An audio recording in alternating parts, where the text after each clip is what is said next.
to McSteamy and everything in between. We've got you covered. Welcome to Ms. Mojo, and today we'll be counting down our picks for the top 10 surprising facts about Grey's Anatomy. Oh no, did I leave my underwear lying around again? I am so sorry, Bailey. It's my bad. Before we begin, we publish new videos every day, so be sure to subscribe for more great content. For this list, we're looking at interesting facts, bits of true information, and/or trivia you may not know about the hit medical drama. You lost O'Malley? Sorry. No, wait, I wanna see the guy with no face! Number 10. Rob Lowe was considered for the role of Derek Shepherd. Stop looking at me like that. Like what? It's hard to believe it, but McDreamy didn't always have the face of Patrick Dempsey. Prior to Dempsey's accepting the part, the role had been offered to none other than the ever-charming former Brat Packer Rob Lowe. But while he found that the writing was strong and the plot entertaining, Lowe ultimately decided to pass on the opportunity, instead choosing to accept a role on another new series, Dr. Vegas. Unfortunately for Lowe, the show was cancelled almost immediately, while Grey's Anatomy is still going strong. It's hard to imagine anyone other than Patrick Dempsey playing McDreamy, but Rob Lowe might just have pulled it off. Come on, I mean, all those guys you went out with, well, Stewie Newman. Oh, please.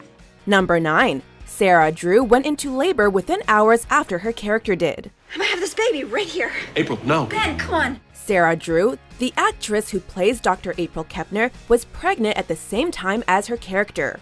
While that's nothing new for Hollywood, this is. After shooting a labor and birth scene in character the day before, Drew herself went into labor. This came as quite the shock as she wasn't scheduled to give birth for another 3.5 weeks. Thankfully, after 11 stressful days in a neonatal intensive care unit, the actress went home with a newborn daughter named Hannah. Maybe all that fake pushing she did on set tricked her baby into thinking it was time to come out.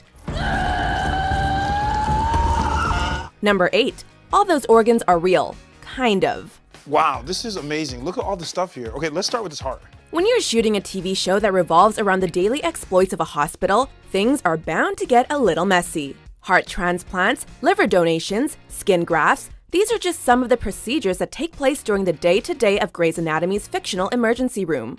She bit it off. Bit off what? That's his penis.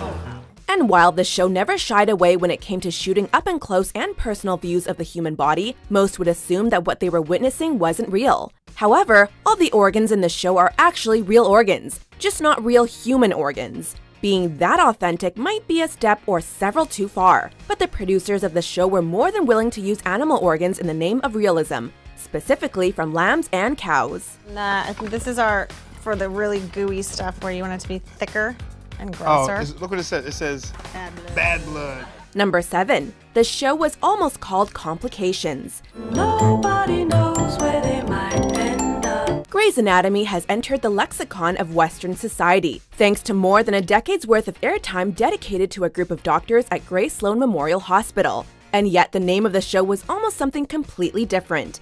Originally titled Grey's Anatomy as we know it now, the title was briefly changed to Complications just prior to the first season. This title was meant to reflect the complicated nature of the characters' lives, as well as the difficult medical procedures they were tasked with pulling off. While the name didn't last, one wonders whether or not the show would have survived working under a more generic title. I used to get anastomosis wrong all the time. Enlarge the incision with a dissecting instrument and use a stapler to create the anastomosis. Good. Number 6. All the original interns had surgery during the show's run. You better not pull anything funny on me, Grey. In the world of televised medical dramas, it appears that even if you're a doctor, nurse, or intern, your likelihood of going under the knife rises considerably. Just ask Meredith, Christina, Alex, George, and Izzy. The 5 original interns from the show's first season all found themselves on the operating table at one point or another. Some, such as protagonist Meredith Grey, underwent multiple procedures. These weren't your garden variety surgeries either, with Alex being treated for a gunshot wound and George finding himself in the ER after getting hit by a bus. One thing to take from this, if you're a TV character and you want to stay healthy, maybe don't work at a hospital. Oh God! Oh God! Number 5. Isaiah Washington learned all his character's surgeries. Just starting to dissect around Mr. Gaston's tomb. While he may have been written out after 3 seasons, Washington's work ethic cannot be denied. In fact, showrunner Shonda Rhimes told Oprah in a 2006 interview that Washington was so committed to the role of Dr. Preston Burke, he shadowed real-life surgeons, sometimes for their entire 48-hour shift. If that wasn't impressive enough, consider this. Washington took the time to learn every single surgery his character ever performed during his time on the show. It is entirely possible that if he stayed on for a few more seasons, he may have been inspired to go on and get his medical degree in real life. So, I shouldn't worry? I'm very good at what I do. Number 4. The show's title is based on a famous medical book. Are you the doctor? No. I'm not your doctor. But I am a doctor. It would be easy to assume that the show's title is simply a play on Meredith Grey's last name, combined with the fact that it revolves around her personal and physical struggles, i.e. her anatomy. Why were you going through her things? I was trying to find space for my clothes. However, the title of this hit ABC medical drama actually derives from a 19th century textbook. Henry Grey's Anatomy of the Human Body was first published in 1858 and is regarded within the medical community as one of the most significant books to ever tackle the subject of human anatomy. There comes a moment when it's more than just a game. Number 3. Miranda Bailey was the only character written with a character description. They should be grateful they're even allowed in the... Are you listening to me? When preparing to pitch a television show to a major network, it stands to reason that developing detailed descriptions for the characters in your show should be a top priority. I'm supposed to be calm. Do I look calm to you? Did I raise you fools to be pariahs? Apparently, this was not the case for the creator and writer of Grey's Anatomy, Shonda Rhimes. In fact, there was only one character in the entire script that was created with any description or even any notion of race in mind. That character was Miranda Bailey, and her character bio read, "Tiny blonde with curls." Fans of the show will be quick to note that the actress who plays Bailey, Chandra Wilson, is neither blonde nor curly. Tell me whose damn panties are on the bulletin board. Number 2. Meredith and Preston were almost a couple. This is... Humiliating on so many levels. It's hard to imagine Meredith pining over anyone other than Dr. Derek McDreamy Shepherd during the first season of Grey's Anatomy. Yet according to Ellen Pompeo, Shonda Rhimes had originally planned for her to end up with Dr. Preston Burke, or at least Isaiah Washington in the role of McDreamy, if the actor had gotten that part.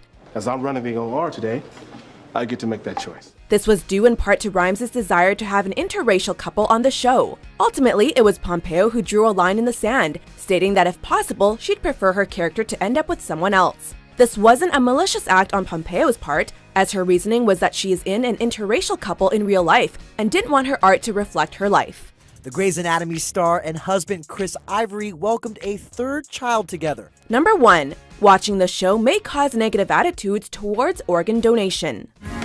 Liver's here.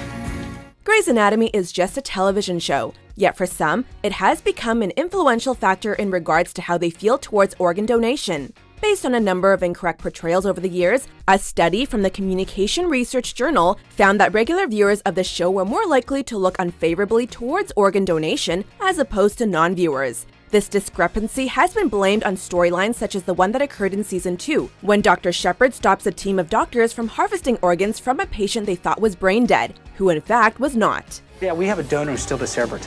I want to do an EEG and an MRI. Expensive waste of time.